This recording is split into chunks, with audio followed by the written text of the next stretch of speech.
Well, hello, writers. Welcome to episode number 197 of How Do You Write? I'm Rachael Herron.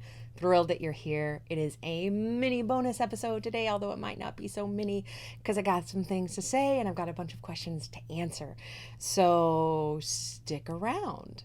What is going on around here? Big news. You may have already heard, but Jay Thorne and I have stopped doing the Writers Well for many really good reasons. But if you are a fan of the show, don't worry, Mom and Dad are not divorcing. We are still together, just not doing the show anymore.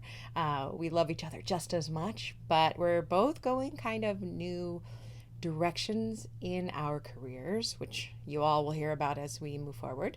And we needed to cut back on some things. And this was a thing that we immediately agreed needed to go, even though it breaks our heart. So that show, The Writer's Well, was awesome. If you've never listened to it, start at the beginning. There's 190 episodes.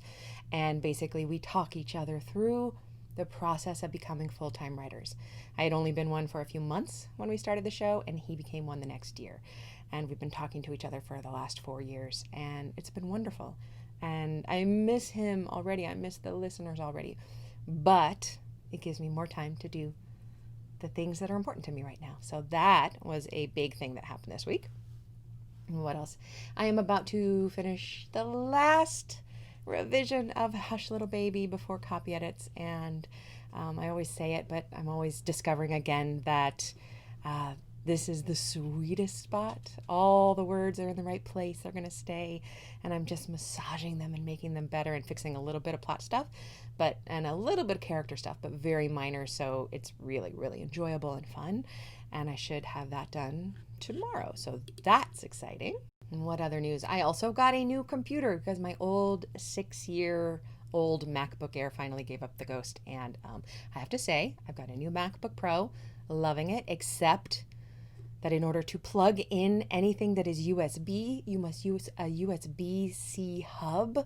And the only way to keep that from disconnecting the wireless is to wrap the hub in tinfoil. So my brand new, very expensive computer is sitting on my desk with a hub that is wrapped in tinfoil. And people, I think that is janky. Come on, Mac, get it together. However, I love everything else about it, and perhaps my computer won't crash all the time, including when I am making podcasts and videos and being on Zoom. It's pretty important. So that is fun. Shout out again to YNAB. You Need a Budget, ynab.com. They are the ones who taught me how to use money at a very late age and allow me to do things like put money away every month for the new computer. So even though this was an expensive computer, I just moved the money over from where I had it in a special savings account for our next computer in our family and paid it off in full. And that gives me a lot of pleasure and a lot of pride. Honestly, we put it on the Apple Card in order to get like the money back, but I just paid it off and it felt so good. It felt so good to be able to do that. So if you struggle with money, if you struggle with debt, ynab.com got us out of $125,000 worth of debt. So it was no small thing when I learned how to use money. Long after I should have known how to use money. So yes, gonna answer some questions, but first of all, let's talk politics just for a minute. You listeners are so wonderful. I got some pushback emails and comments from the last show in which I kind of castigated Trump. And what I love is that many of us all agree that 98% of us want the same things, even if we are on different sides of the political spectrum. We want to be happy. We want to be free. We want the people who are not treated fairly and equally now to be treated fairly and equally. We all want that. We want our families to be safe. We all want to be loved. And I love that kind of reaching across the aisle. We're humans. That's what we want, even if we're using different words and different rhetoric. However, I would like to talk just a little bit about some stuff that has been happening and how I feel about it. It's been another emotional week, and First of all, real quickly, COVID deaths in the United States of America have reached 180,000. If Trump and his group had put together the correct response, according to the Institute for Health Metrics and Evaluation at the University of Washington, as well as many other research reports and other countries reporting, we could have had 90% fewer deaths and 90% fewer contractions of the disease. That means that 18,000 people would have died, not 180,000 people who have died because we did a bad job. Everybody else in the world, most countries have locked down COVID. They've eradicated it, and they are now back to business. They're doing sports and going to schools and going to libraries safely, without fear. We screwed that up so royally. I'll put the link to the research in the show notes, howdoyouwrite.net. But I can't do the math real quick. 162,000 people would have been saved had we acted earlier, just like everybody else in the world has. This is why we can't leave our country. We are not allowed to go places because America is too dangerous. No one will let us in right now. And that drives me insane. Just absolutely crazy. The people who are behind Trump, many of the people who vote for Trump, many of them are pro-life. This, however, is anti-life. And there is no way that there's any possible way to excuse, the death of 162,000 Americans who didn't have to die. 18,000 of them probably would have, but 162,000 who didn't, and those numbers are still going up. Taking a deep breath. Another thing that has happened last night was the Republican National Convention. It's this week. It's been really fun and amusing to watch on Twitter.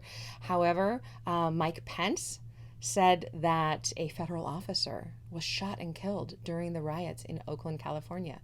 That is absolutely true. But he failed to mention that the person who killed the federal officer was a right-wing extremist member of the Boogaloo movement. Stephen Carrillo, he's a 32-year-old Air Force sergeant who came into town in order to perform this killing during the BLM protests. He is a right-wing extremist, and Mike Pence absolutely deceived people when he tried to cast it off that the riots had killed this officer. No, Stephen Carrillo did. He is now in jail for it. The fact is that right-wing extremists have killed 329 people in this country, and Antifa, anti-fascists, like I am against fascism, have killed 0. Absolutely not one. Right-wing extremists, 329. Antifa, none. BLM movement, none. This week, Jacob Blake was shot 7 or 8 times, I'm not quite sure yet, in the back by a police officer. Look, I worked for the police department for a long time. Cops are trained not to kill anyone unless a life is being threatened. They're trained not to kill anyone unless a life is being threatened. It doesn't matter what's on their record. It doesn't matter what's in their car. It doesn't matter unless they have a weapon in their hand and could kill someone. They shot him in the back as he opened the car door where his 3 children were inside. Thank God that Jacob Blake is alive. He's going to be paralyzed if he makes it. I hope that he does so he can sue and own Kenosha. He absolutely deserves that.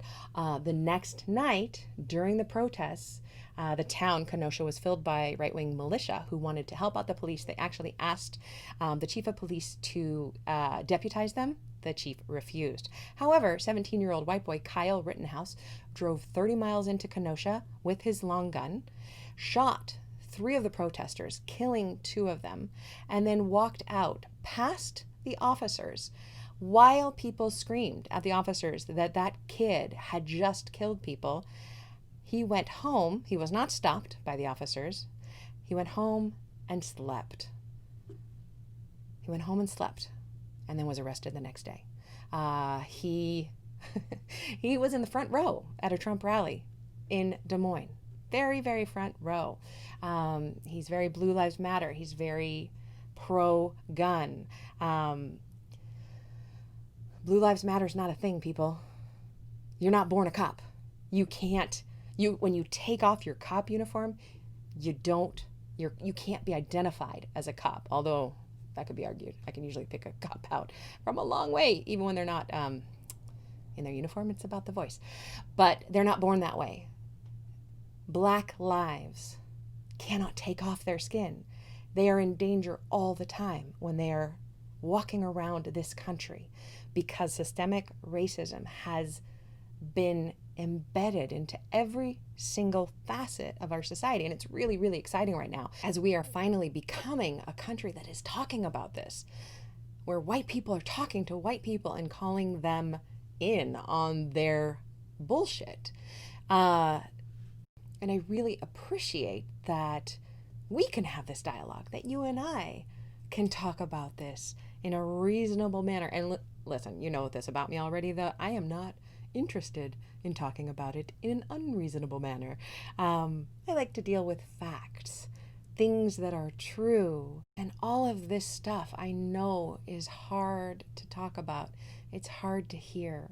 So I thank you for listening and for thinking about this stuff and for whatever you are doing to try to help anti-racism, to try to move toward racial justice in this country. It is not something that I can do. It's not something that you can do by yourself. It's something that we all have to do together, which is why I talk about it on the show. And honestly, if it offends you that much, you shouldn't listen to this show.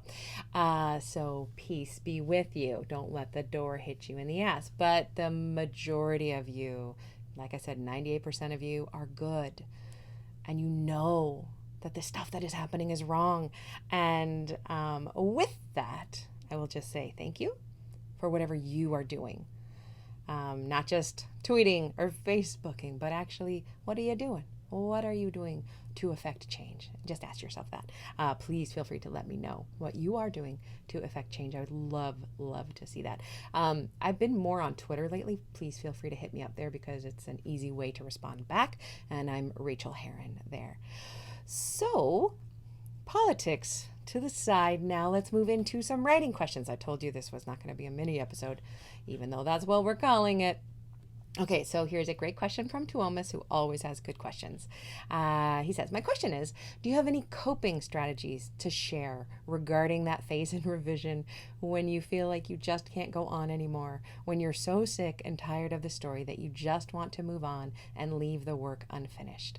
I'm about 2/3 through with the second draft of my first book, and I'm finding myself exhausted at times. Taking a break is really not an option for me because when I set my mind on something, I'm so stubborn that I just have to push through somehow. Oh, I was not going to tell you to take a break. For some people that can work. For me, I'm more like you, Thomas. I cannot take a break when I'm trying to push through something. I am a pusher. I'm a mover. I like to get my shoulders up against the door and all of my weight behind it to push that door open. I am completely where you are during every single revision of every book and during the first draft. Usually about 2/3 of the way through, I lose all hope and all heart.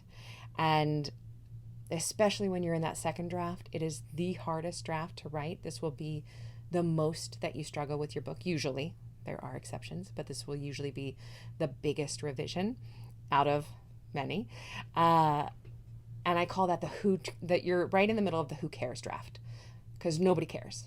Nobody outside of your brain is waiting for this book, even though a friend or a spouse might say, can't wait to read your book. Nobody's waiting for it. Nobody's lying in bed right now thinking, oh boy, I can't wait to read Thomas's book. Nobody cares, including ourselves. We lose the heat and the spark of the idea, and it happens to everyone. So when it happens to all of you who are listening, be pleased. That means you're a working writer and you're in exactly the right spot. What I do about that is I like to have some kind of touchstone image in mind. It could be a scene in the book. It could be the kernel of the idea that got you to want to write this book, something that can still excite you when you think about it. It could be a phrase, a quote, it could be a line from the book itself, it could be a line from music, whatever inspired you to write this book, write that down. If you can't remember, which is usually my case, I flip through the book until I find something that excites me and I write that down, because I can look back at that and say, this is why I'm writing it. What is your reason for writing this book? What change do you want to make on the world with this book? Write that down and get excited about it. The other thing that I do is I look forward in my, I usually have a sentence outline, so I know all the scenes that are coming up. And I will, if I hate the scene I'm in, I'll jump forward to the scene that I'm most excited to write next. So I don't really go out of order, and I never go backwards. But I sometimes jump forward if I'm just not feeling what I'm doing. And unfortunately, a lot of times when you do that, you realize later you didn't need that scene you were actually stuck in, that you were working in. But don't tell yourself that now, because the forefront of your brain will say, no, of course I need that chapter. That is part of my book. It's part of my thesis. It's part of where I'm going with this. So believe that for now and just move forward to the next thing that you're excited to do. The other thing is just butt in chair time. And you know that, Thomas, when you sit down and you open up the damn document and you look at the damn file again and you say, okay, I'm here for 45 minutes or an hour and a half or whatever it is you've got that day, and I'm just going to work. And you just keep putting one foot in front of the other. The problem with the who cares draft feeling is it can last for a while. I usually want to get out of it in a couple of days. And honestly, it usually takes me a couple of weeks, maybe up to a month to get out of. And that is just sitting in the chair every day, kind of dreading what I'm doing, disliking what I'm doing, and every once in a while catching something that is really beautiful and feeling, okay, maybe there's something in this book. But I'm not exaggerating when I say that I believe that the book I'm writing is a very bad idea and I should never have spent this time on it and I should probably throw it out.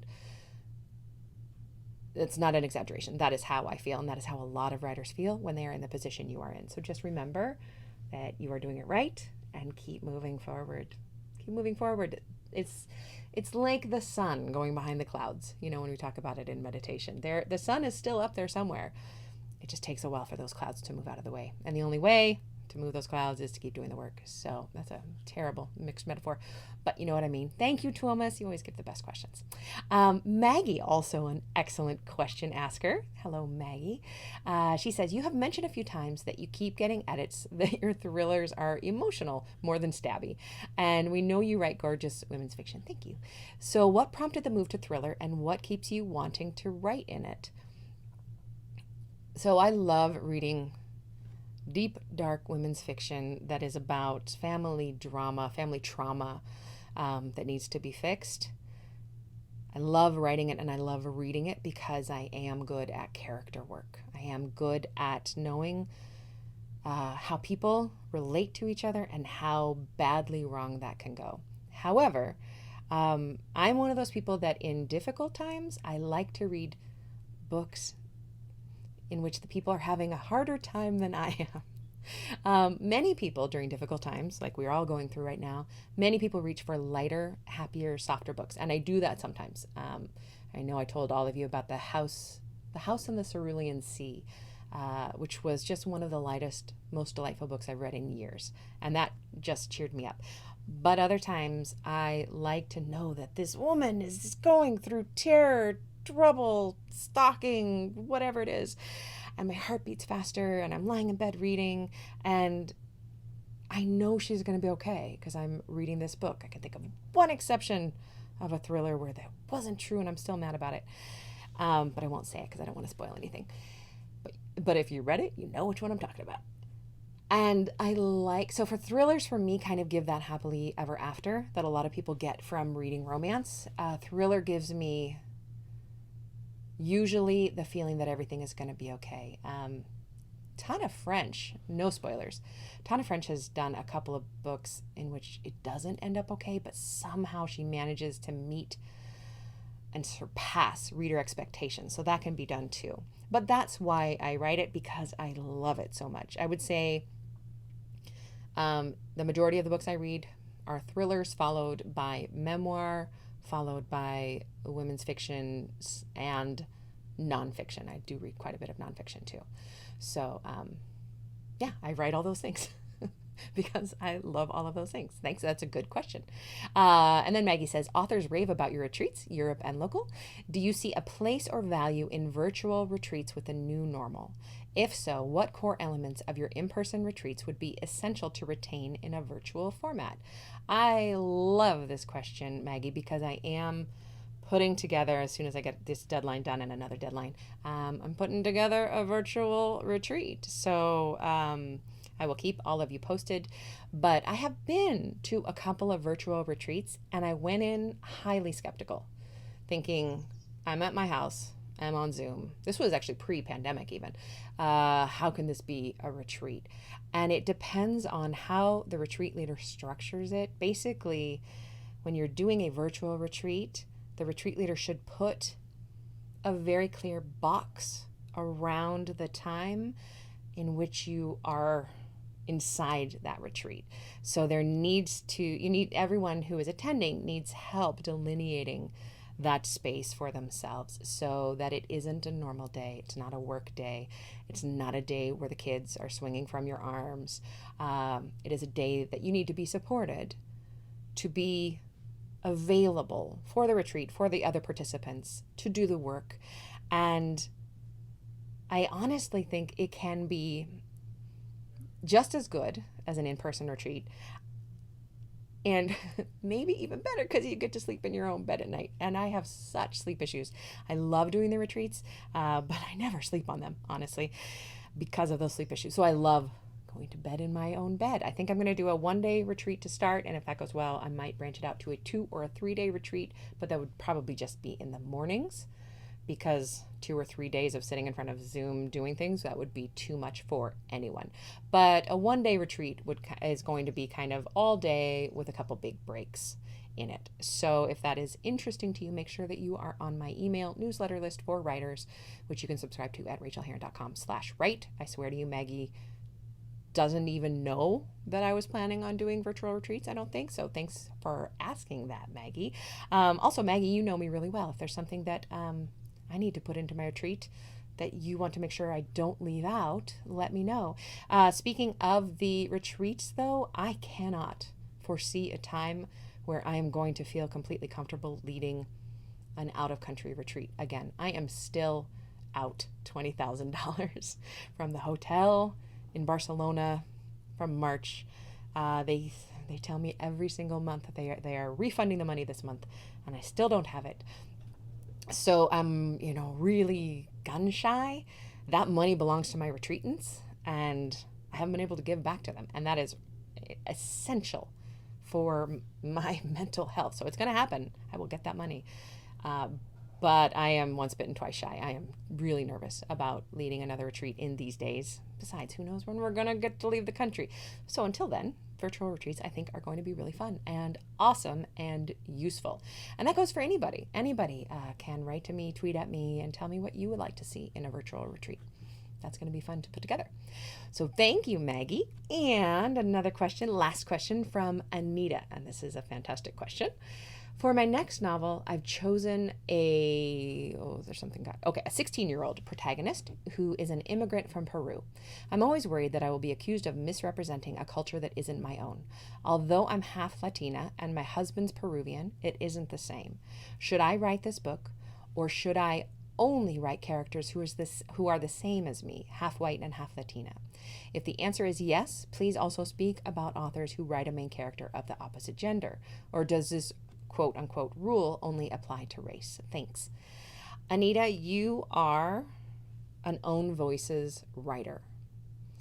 This is my professional opinion, and others may disagree with me on this, but the fact that you are half Latina and that your husband is Peruvian, it means that you can own this experience of a Peruvian immigrant.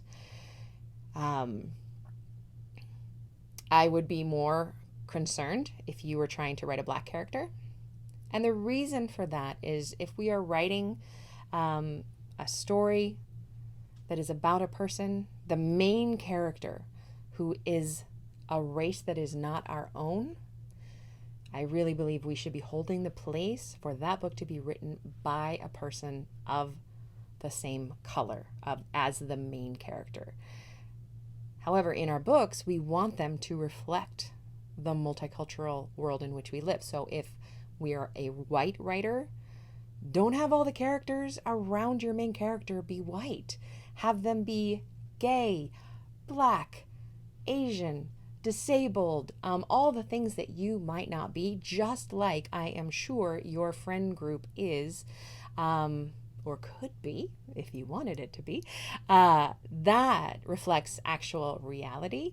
But if we're white, main character should be white. If the writer is not white, I think that they should be writing in the race that they are. The exception for that, and this is a really weird exception, and this is where I might get a lot of email about this show, but the exception to this is if you're Black, or if you're Latinx, or if you are a BIPOC writer, I say you get to write a white main character whenever you want, because reverse racism isn't real. So BIPOC writers get to write whatever the hell you want, keeping in mind that perhaps a Latinx writer might not want to write a Black character. Black character might not want to write a Latinx main character. But if y'all want to write white anytime, absolutely. You have been living in this white supremacist culture. You get to write in it whenever you want. It's kind of like me being queer. I've written 3 or 4 queer characters right now, but I write about the straights all the time because I live in a heteronormative society and I am able to do that. So, boy, I might get in a lot of email for this. But anyway, Anita, absolutely write that character. It's fabulous. The other question about gender, I feel very comfortable writing about men, writing from a male point of view, because we live in a patriarchal society, and I know a lot about men because of that. Men who write in women's voices with a woman main character, I'm also totally down for that, as long as they can use their imagination, maybe get a sensitivity reader, and don't have their breasts move boobily when they walk down a set of stairs, because I think we've talked about this recently, but men, no woman ever thinks about her boobs unless they hurt, unless they're flapping around as she's running. No woman ever looks down at her body and says, my breasts are sexy. It doesn't happen, and I have seen it hundreds of times in male written books, including the first page of this New York Times bestseller. A bookseller actually took me over to the book while we were talking about it. She goes, check this one out. It was on the New York Times bestseller list. It was number 1 that week, and that happened on the first page. The male writer's female main point of view character looked down and admired her breasts. It doesn't happen, men. So otherwise, the gender thing, I think, is, to me, is much more of a flexible, just like gender is a spectrum. People play with that. But keep in mind what you're doing. Try not to be offensive. Sensitivity readers are amazing. Pay them well. And that's what I got to say about that. So, wow, what a fun, exciting show. I have a lot of opinions today, apparently, to share with you. And if you've been watching on YouTube, sorry that my face froze. I was worried that I lost all the audio, but I didn't. It's still there, so that's fabulous. I guess I'm still struggling with this new computer a little bit. I want to say thank you for listening. Thank you for supporting me. Thank you for letting me support you. That is truly the second most important part of my job. The number 1 most important part of my job is the writing. The second most important and really beloved part of my job is supporting you. So please let me know how I can do that better. If you would like to pledge to Patreon at the $5 level, I can be your mini coach too and answer any of your questions. That's at patreon.com/Rachael. And I hope that y'all have a good week, that you stay safe from hurricanes and fires and floods and COVID, and remember some self-care as well as getting some writing done. Okay, my friends, we'll talk soon.